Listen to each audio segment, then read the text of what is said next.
Ever wonder how many times the lovable, metal-mouthed Bender has crashed into other shows? Or how Matt Groening, the mastermind behind Futurama, sneaks in Easter eggs like it's nobody's business? Get ready for some hilarious, mind-blowing moments from your favorite animated shows, games, and even comics that are secretly Futurama's greatest hits. Now, Futurama may have ended, but the legacy carries on. And we're here to dive deep into the world of references and Easter eggs because if we can't have new Futurama episodes, we can at least enjoy these sneaky little nods. If you think Futurama went on hiatus, think again. From Disenchantment to Family Guy, Matt Groening's golden touch is everywhere, hiding in plain sight, sometimes as a wig, other times as an entire spaceship. Ready to spot them all? Okay then, let's start off the video with Futurama references from TV shows. Starting off strong, Disenchantment, which is basically Futurama's medieval cousin. Same creator, same humor, different century. Since both shows are Matt Groening's creations, the references are everywhere.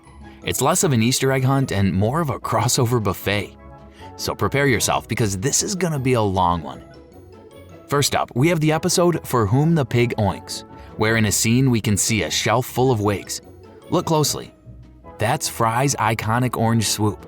I mean, that hair could defy both gravity and copyright laws. In Disenchantment's episode Dreamland Falls, Fry, Bender, and Professor Farnsworth all make surprise cameos. While Lucy is rewinding time with the magical orb, if you pause at the correct frame, you can see the gang from Futurama in the forward-traveling time machine. Because if Groening's building a fantasy world, you better believe he's sneaking in his sci-fi crew.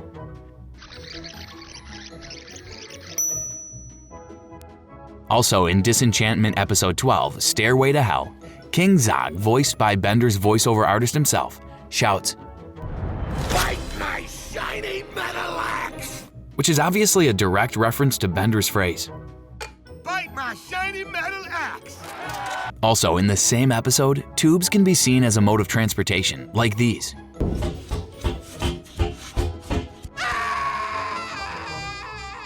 These tubes are oddly similar to the tube rides in Futurama. Another reference in the episode is how Lucy flies the other two out of hell. This is definitely a direct nod to Bender flying Fry and Leela out of robot hell. And next up, we have episode 14, The Lonely Heart is a Hunter, where the basement Bean and her dad are in looks like it's filled with the most random stuff. But look closely, and you realize that one of the many things the basement is filled with is a holophoner from Futurama. Oh, how I love shoes. But this one, Beanie, this one is the real deal. Now, how many of you guys remember this iconic phrase by Bender? To cheer you up, it's called, "Let's go already!" Well, Disenchantment referenced Bender once again in episode 18, In Her Own Right, where King Zog said this.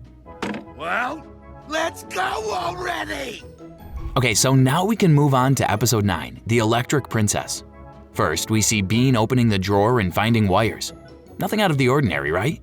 Exactly, unless you remember this scene from Futurama. And here's where I keep assorted lengths of wire. Whoa. That has to be a direct reference. You see, the wires, they're sorted out and stored in the exact same way. Also, we can see a model of the Planet Express spaceship in Sky Gunderson's secret research shed. A lot of time dreaming up impressive inventions. This is so much better than any stupid castle. And does this scene remind you of anything? It's definitely a reference to Fry's introduction of the future just after he woke up from his deep sleep.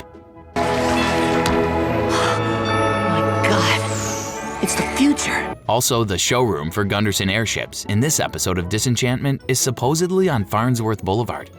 Now, this can't be just a simple coincidence. I'm pretty sure that this is a reference to Professor Farnsworth from Futurama. Well, let's move on to Chapter 2. In the first episode of Chapter 2, Subterranean Homesick Blues, we can see the Doomsday device lying around in the Treasury Cave. The Doomsday device in Disenchantment? Doesn't it have enough messed up things already? This is our treasury cave. Trogs like to go to the surface and forage. Now, you guys remember how we discussed Bender's famous phrase, "Let's go already"? Well, here's another nod to that phrase by King Zog in Disenchantment. Let's go already! The next few references were made in the episode Streamland Confidential. The first one is a reference to the character Mom from Futurama. If you guys remember, Mom is famous for her slaps, especially the triple slaps like this one here. Turn it, you crap! Ow! And in the Disenchantment episode, the Archdruidess does this. And signal, eh? Oh! Go after her, Pete! That's definitely a triple slap from Futurama. Fun fact, Mom from Futurama and the Archdruidess in Disenchantment have the same voiceover artist, Tress MacNeille. The second reference is made to Lilu, the Futurama narwhal. A picture of an adventurer and Lilu can be seen framed on the wall of the League of Gallivanting Scrutinators, LGS for short. Check this out. Myself. There I was. And if you look closely at the walls of the headquarters of LGS, you can see multiple animal heads being used as decoration. One of them is a giraffe with a crown on its head. Now this could be a coincidence, but I'm pretty sure it's not. It's definitely a nod to the royal giraffe in the Futurama episode The Late Philip J. Fry, where they travel to the year 1.5 million.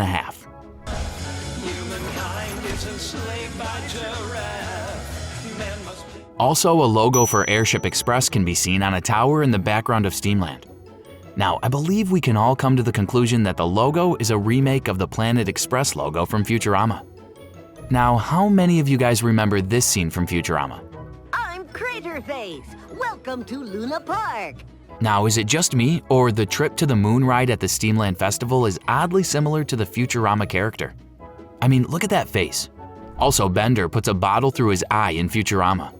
And in this episode, we have roller coasters going through his eye. Okay, so now we can move on to the episode The Madness of King Zog, where in the ventriloquist dummies shop, one of the puppets has a striking resemblance to Bender. And another puppet in the shop is a gargoyle in green, which might be a reference to Pazuzu from Futurama. Now check this clip from the Season 2 episode Goon Baby Goon. Well, as far as I'm concerned, they're the devil's hands, not idle playthings. Now it might be just me connecting the dots here, but I think that he's referring to the Futurama episode The Devil's Hands Are Idle Playthings. Also, the hands look similar to the ones in the Futurama episode. Old! And yet hell is so hot!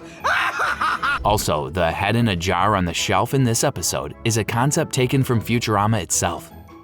Moving on to the episode What to Expect When You're Expecting Parasites. In the starting sequence, when Bean is diving underwater, we can see what appears to be a tiny Zoidberg-like creature in a sunken ship. Only this time, it is green and has ear fins. Honestly, this is the only time that I can see a likable Decapodian.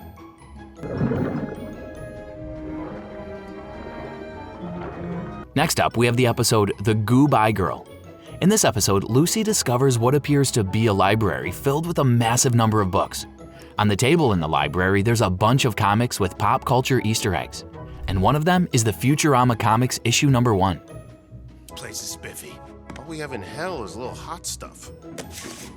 Okay, so now we can move on to Season 3, Episode 1, Heads or Tails. In one scene, we can see a bunch of torture devices on the table. And the last one on the table is a fleam from Futurama. Whoa, is that a fleam? Now we have the episode Electric Ladyland, where Bean goes to a lesbian bar by the name Electric Ladyland. Now, if you're wondering why the name and the vibe seem so familiar, it may be because of the robot bar in Futurama by the same name. Hey, check it out here. And then we also have another reference to Bender's catchphrase at the end of this episode.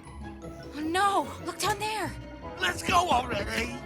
Also, our favorite Hypnotoad makes a cameo appearance as the Toad Prince in the Disenchantment episode, I Hear Your Noggin, But You Can't Come In. Really? No, honey, but human males like to hear that sort of thing. Now, moving on to our final Disenchantment reference, we have the episode Who Shot Elfo? In the episode, when rotating the submarine dial for destinations, one of the destinations that comes up is Luna Park. Wow, that was a lot of references in just one show, but Bender has made it a habit to crash other shows as well. Family Guy, for example, definitely not an exception. Let's start with the episode Blue Harvest. Bender can be spotted dining in a Star Wars-themed restaurant, but I'm not so sure what he's doing there. Isn't he supposed to be a robot? And the last time I checked, robots don't eat, right?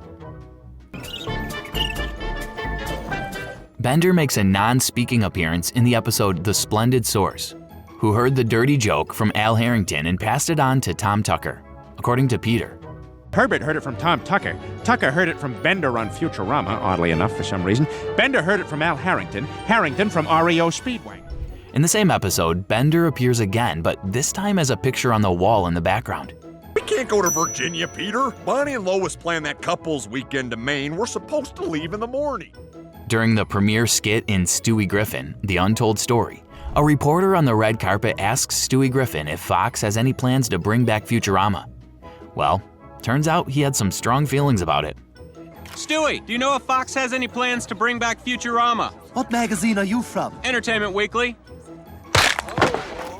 And Stewie even morphs into multiple Fox Entertainment characters, one of them being, you guessed it, Bender from Futurama. Alright, now do you guys remember when Professor Farnsworth went into an existential crisis with this statement? I don't want to live on this planet anymore.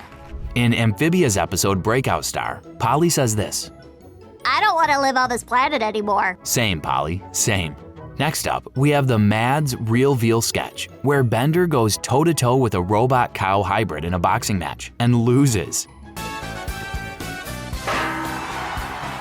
Honestly, I didn't have any expectations from him. In the PJs episode Cliff Hangin' with Mr. Super, Fry shows up on a missing poster on a milk carton. It's a cheeky reference to Futurama. Go after what now? Moving on to American Dad. In the longest distance relationship, Jeff and Sinbad travel through a wormhole and end up in the future. But as they travel, the animation style changes multiple times. And suddenly, it looks a lot like The Simpsons and Futurama. I'm not saying Matt Groening is the puppet master of the animation industry, but actually, yeah, I am.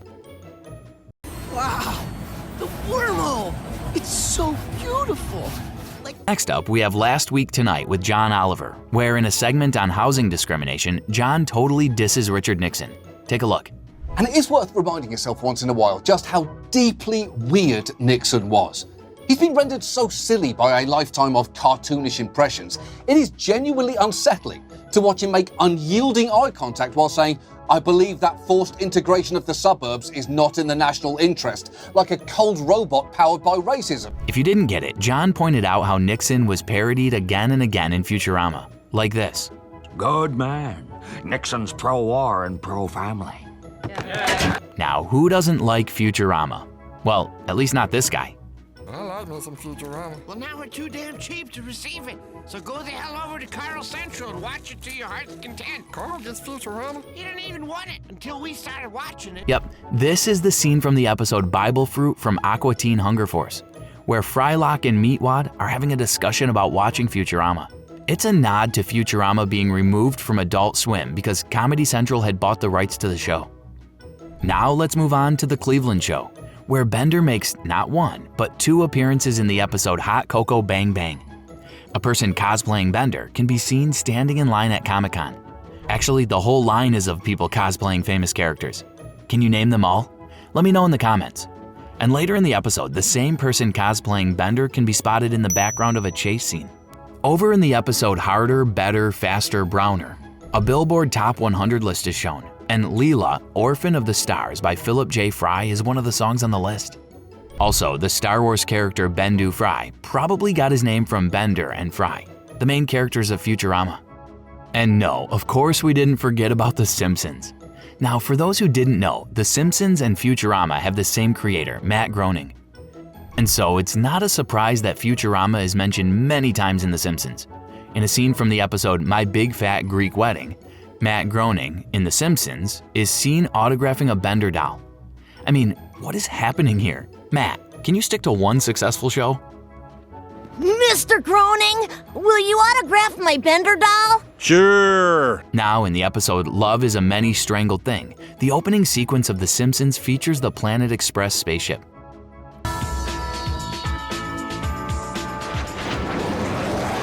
In Maynard to the Mob, a kid is seen wearing a Futurama shirt.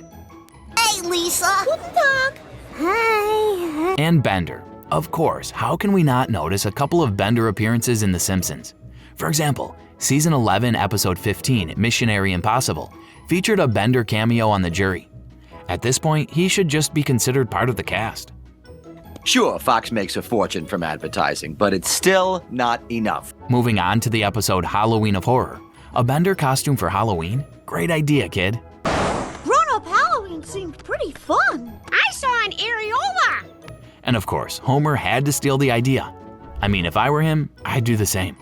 This is Homer's take on Bender in the episode Treehouse of Horror 27. Why are you taking us Christmas tree shopping on Halloween? Because in America, everything's way too early. Fry and Leela? How can they be left out? Both Fry and Leela make a subtle appearance in the episode Beware My Cheating Bart. Check this out. Also, how can we forget the famous couch gag? Well, The Simpsons is famous for its couch gag sequence. In one of the sequences, Fry is seen taking Bart's place before being replaced by Bart. Iconic. Also, the title for one of the episodes, Future Drama, is definitely a spin-off of Futurama. Also, what do you guys think about Homer, Bart, and Bender being best friends? I mean, I'm all for it, but I think Homer is holding some grudges here. All right, you guys are my new best friends. You wish, loser. And Bender appears once again in the episode Q Detective. Only this time, he's being used as a safe.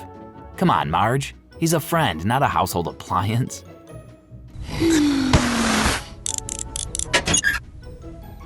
In a Simpsons couch gag from the episode Mathlete's Feet, there's a spaceport-style scene where the Planet Express ship flies right over Morty's head.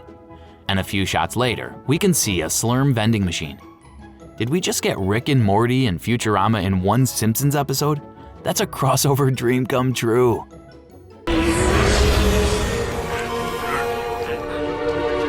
In the Simpsons episode Catch 'Em If You Can, keep an eye out at the rental store. Right behind Marge is a poster for Futurama Volume 1 on DVD. That's right, product placement with heart.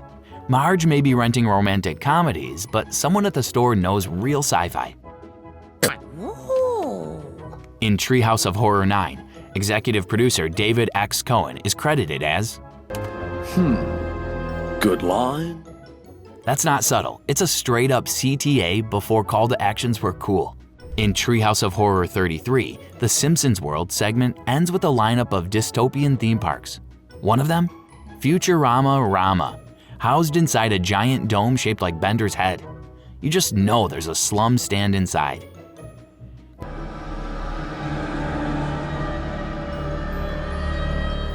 During the live broadcast segment of Simprovized, Bender casually walks by holding a sign that says, "Bring back Futurama, again." Even in real time, the robot won't stop campaigning, and honestly, neither should we. And I'll get rid of the boring Olympic events. Then we have the episode My Fair Lady, where Homer dreams in full Jetsons parody. But when he's judged by robots for humanity's downfall, one of those judges is Bender. Harsh, fair, hilarious.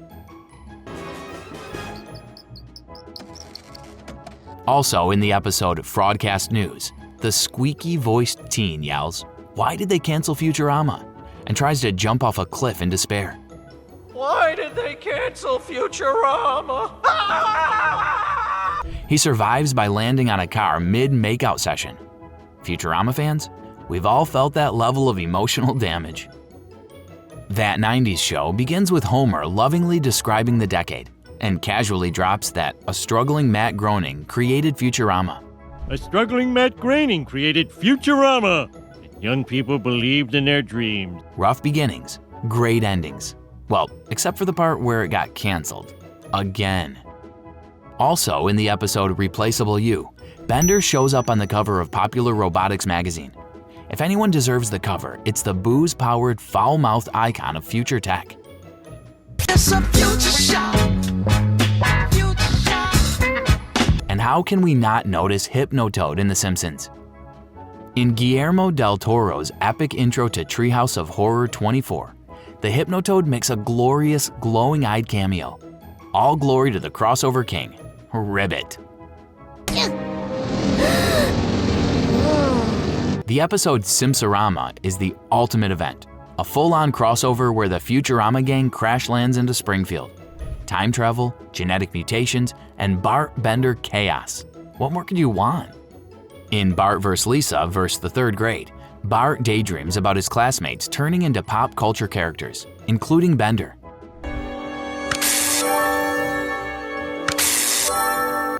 Let's be real, Bender would absolutely rule elementary school. And then we have a subtle reference in I, Annoyed Grunt, Bot, where Homer and Bart watch homemade robot fight tapes. One of them is titled Kilamad IE vs. Bender. The fact that Bender has apparently fought in underground robot brawls? Not even surprising.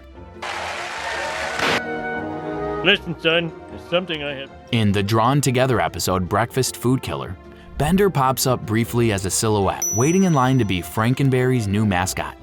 Yep, even in silhouette, that shiny metal shape is unmistakable. Honestly, if Bender ever did become a cereal mascot, the prize inside would definitely be a bottle of beer, or a middle finger.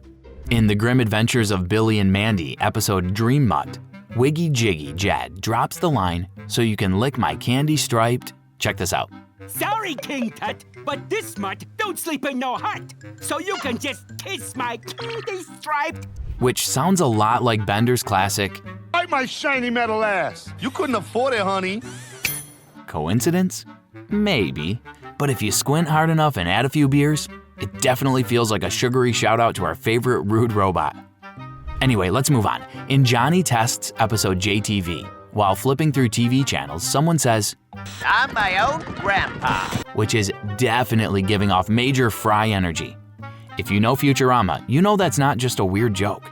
It's Fry's actual family tree, or family circle, or a family pretzel. Also in Shaun the Sheep's episode The Visitor, an alien uses sheep poop as spaceship fuel.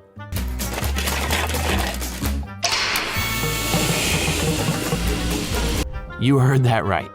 If that's not a direct nod to Nibbler's waste being used as dark matter fuel in Futurama, then I don't know what is. Apparently poop-powered ships are just a thing in the galaxy. In South Park's episode Go God Go, Cartman gets cryogenically frozen and wakes up 500 years in the future. Can you understand me? Where am I? Sound familiar? This is not an explicit reference, but still, this entire plot screams the concept of cryogenics in Futurama. Plus, they call the city New Hampshire. The more news, the more it screams Futurama, like the way they named the city New York. Also, in the second episode of Panty and Stocking with Garter Belt, a bunch of familiar characters flash by in the background, including none other than Fry. It's fast and it's subtle, but once you see it, you'll never unsee it. Fry's anime makeover? Surprisingly, it is on point. In the Gilmore Girls episode Scene in a Mall, when Brian says they lack shelf space, Zach tells him to remove his Futurama action figures. We're kind of lacking in shelf space. Well, maybe you should skip displaying your Futurama action figures. That might open space up a bit. And then they proceed to discuss their sides. Bender and Leela are on my side. Put them back on your side. That's not Bender, that's Nibbler. Bender's a robot. Are you remotely aware that you're not 12? Look, I don't care if Zach thinks that Brian is mentally 12 years old. All I care about is taste. Between all the coffee, drama, and fast talking, at least someone knows what's really important. Now let's talk about Doctor Who, a show that lives for time travel and space weirdness. So of course there are a few Futurama-esque moments sprinkled in.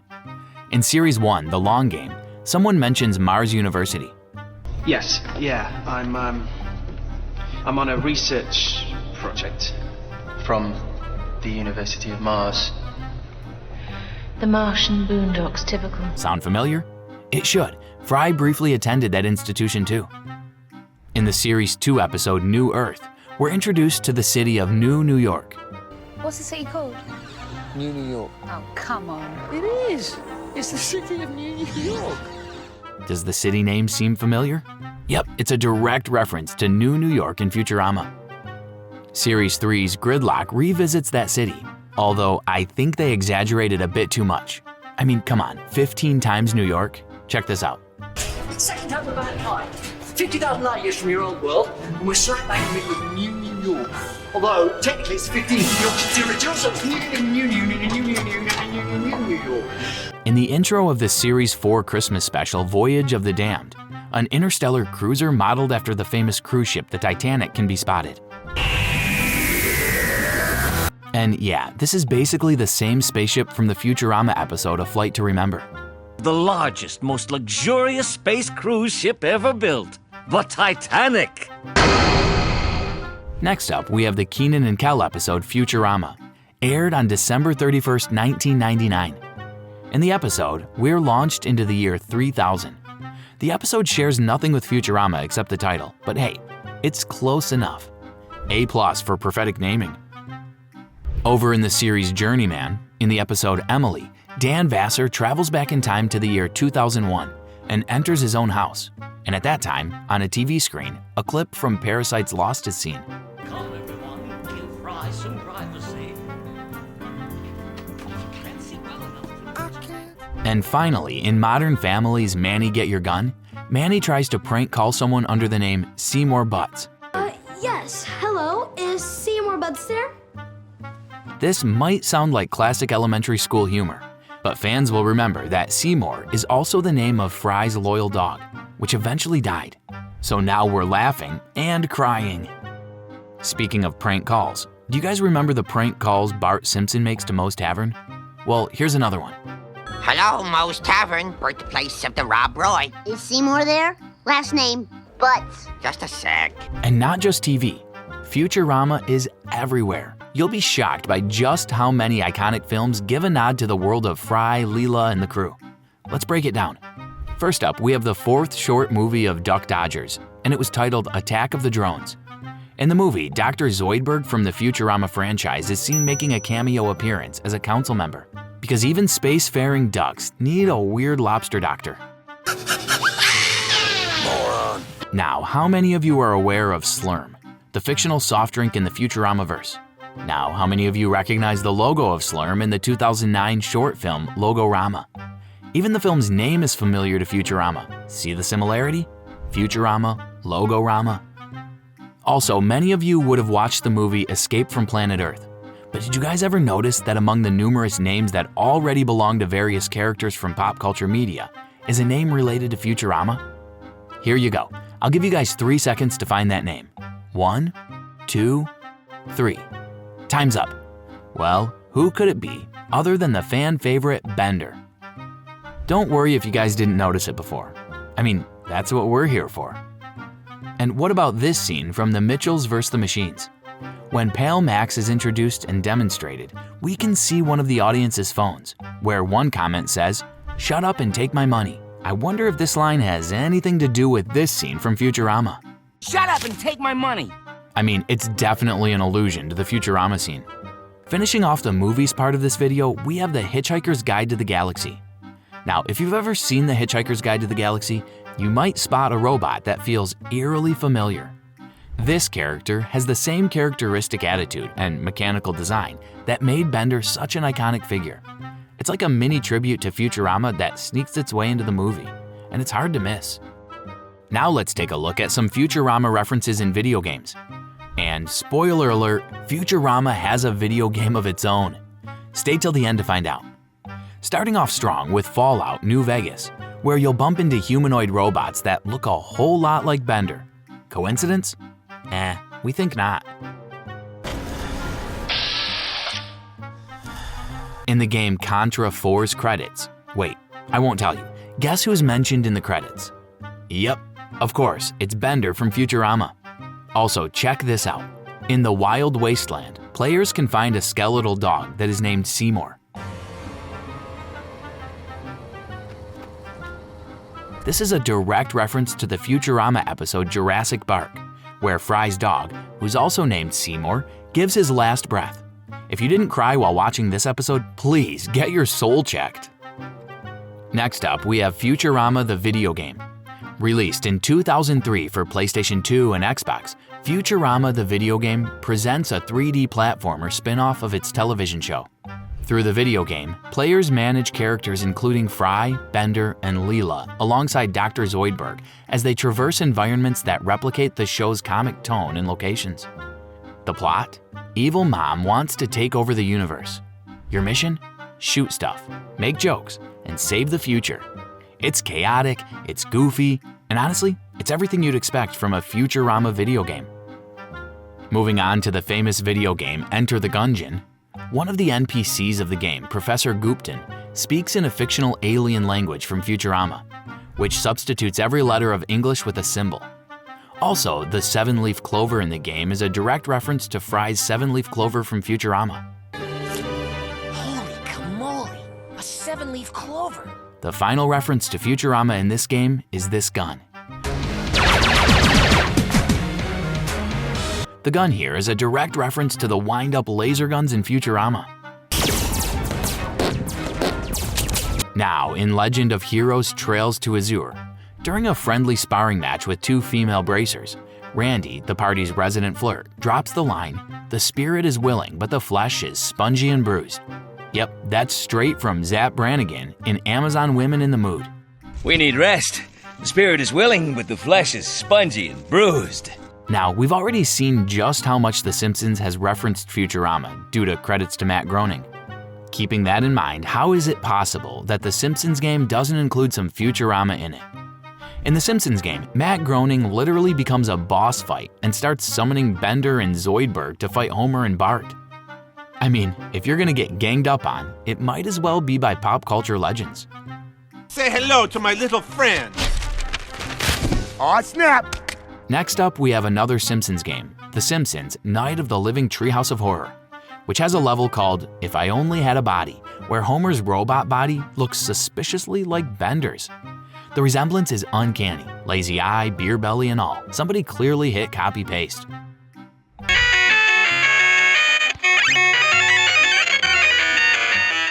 In Stellaris, when the AI empire glitches and loses its ethics, the placeholder personality becomes despicable neutrals, quoting Zapp Brannigan with, "What makes a species turn neutral? Lust for gold, power, or were they just born with hearts full of neutrality?" Honestly, that's one of the greatest insults in sci-fi history. Over in World of Warcraft, Professor Putricide channels Professor Farnsworth with lines like, "Good news, everyone," before dropping plagues and bad vibes. It's definitely a direct reference to this. Good news, everyone! He even shouts, "Good news, everyone. I don't think I'm going to make it," when he dies.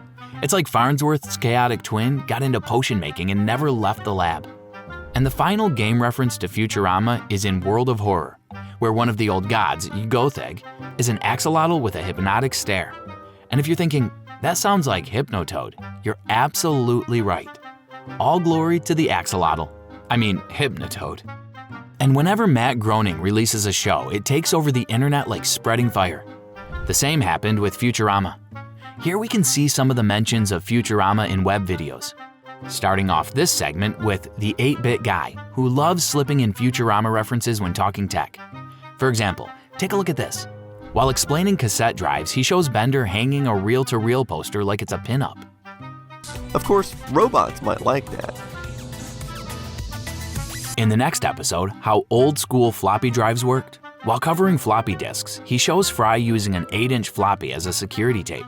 Also, according to Futurama, we'll be using these in the future for video recording. Let's just see what you were up to last night while I was asleep.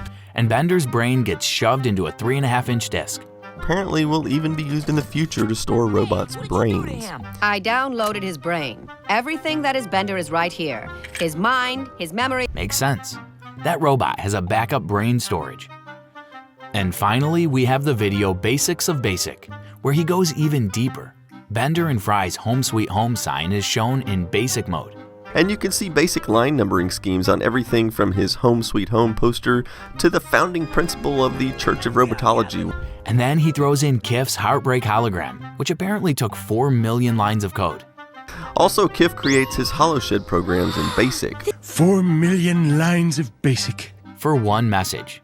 Now that's emotional damage. Oh, and Bender's CPU? It's a MOS 6502. The same chip used in old school tech like the Commodore VIC-20, Apple II, and NES. Bender's internal CPU is a 6502, the same CPU used in many home computers of the 1980s. Yep, Bender is literally powered by retro nostalgia.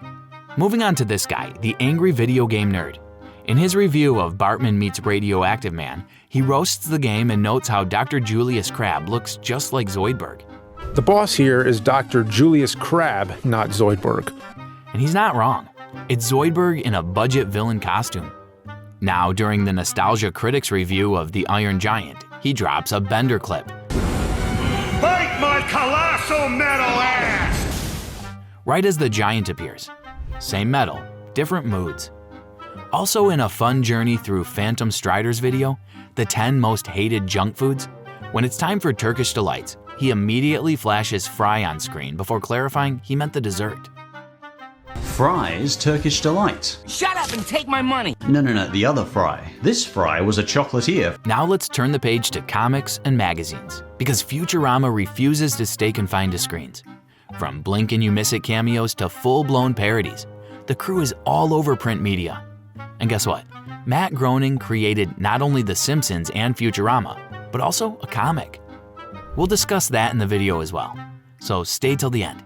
For now, let's take a look at a 2010 release of the graphic novel by the name Heroes, which featured the Planet Express ship in a full-page panel. Also, in the September 2006 issue of the comic series 52, Johnny Warawa, the Australian mechanic, is seen wearing a Bender welding mask. Yup, you heard it right, it's a welding mask shaped like Bender's face. Also, in the Action Comics May 2008 release, a Legion of Superheroes comic involved a plot where aliens are being sent to a prison camp. And guess what we found here? Yep, that's Zoidberg and Kif Kroker being put in the van. Makes you wonder what they're being arrested for. Any guesses? Let us know in the comments. Now, in the comic Life of Hell by Matt Groening, the creator of Futurama, a Bender doll appears among the hundreds of toys spread out on the floor.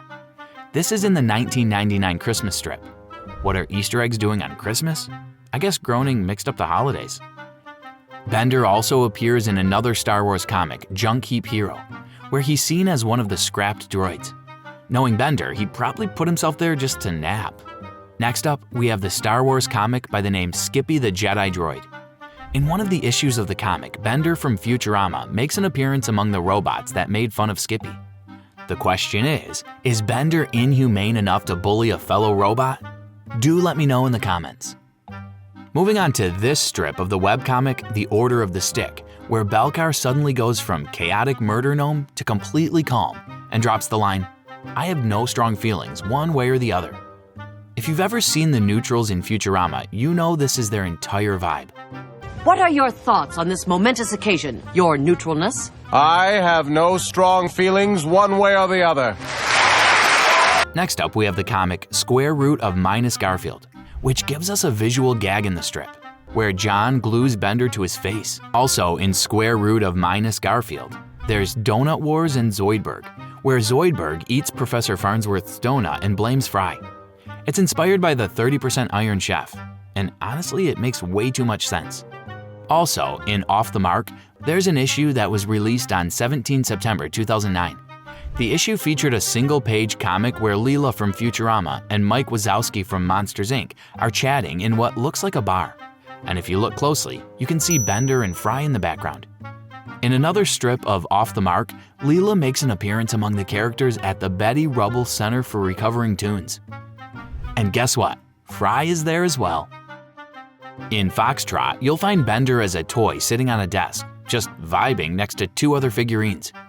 He's not doing much, but honestly, would you expect anything else? Next up, we have the magazine Cracked. Cracked was a humor magazine that based most of its material on pop culture media. One of the targets was Futurama. For example, Futurama is parodied on the cover of issue number 340. Inside, there's a 5-page feature, which includes a comic parody by the name Future Drama.